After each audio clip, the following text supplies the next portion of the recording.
বন্ধুরা, আজকের আমি আমার ফার্স্ট ব্লগ স্টার্ট করলাম, ফুড ব্লগ। আজকের আমার রান্না হবে মাংস, ঠ্যাং, এইসব জিনিসপত্র, মরিচ মশলা, লঙ্কা, পেঁয়াজ, টমেটো, গুঁড়ো হয়েছে, তেল সব নিয়ে নিয়েছি। তো জিনিসটাকে এখন ম্যারিনেট করা হবে, তোমরা সাথে থাকো। ম্যারিনেট করা হয়ে গিয়েছে, দেখো। এবার এটা আমরা 10 মিনিট চাপাতে রেখে দেবো, তারপরে ওই উনুন আছে জড়াতে হবে। তো ফ্রেন্ডস, উনুন ধরে গেছে, ম্যারিনেট করা মাংসটা দেবো, পেঁয়াজ সঙ্গে। তো আমরা পেঁয়াজটা দিয়ে দেবো এখন।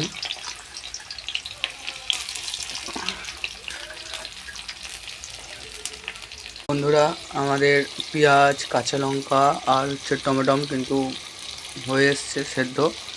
এইবার আমরা মাংসটাকে দেবো, দেখুন।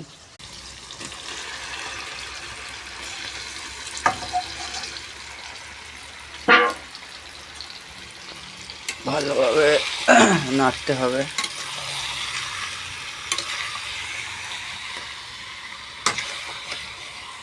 একটা গোটা রসুনও দিয়েছি, আর হালকা আদা কুচে দিয়েছি, কারণ এটা একটা আদা রসুনের পেস্ট অ্যাড হবে।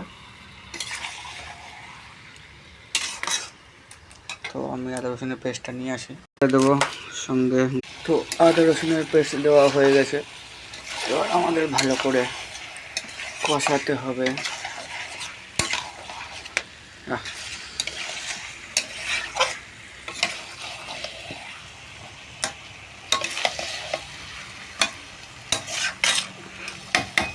এটা করে জল দিয়ে সেদ্ধ করতে দেবো। গোলাপগুলো দেখো সব বড় হয়েছে, এগুলো কুড়ি ভর্তি হয়ে গেছে। আর একটা গোলাপ আছে, তোমার দেখায়, এই দেখো, এই দেখো গোলাপ গাছ, লেবু গাছ। এটা কাগজের ফুল, বড় হচ্ছে। তো চলো রান্না কী হয়েছে দেখা যাক। জল হয়েছে, এখন কষতে হবে।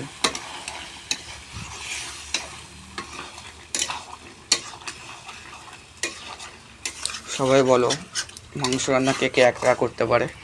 টুকটাক রান্না পারি, তবে মাংসটা পারি বেশি। তো চলো মাংসর পরে দেখা হবে, কালার কেমন এসছে, স্বাদ কেমন হয়েছে। তখন সঙ্গে থেকো। মাংস রেডি, দেখো রান্না হয়ে গেছে। এবার ভাত খাবো। মা দিয়েছে কই মাছ, আমি রান্না করেছি মাংস। তো আমি ঠ্যাং বেশি ভালোবাসি খেতে, ঠ্যাং দিয়ে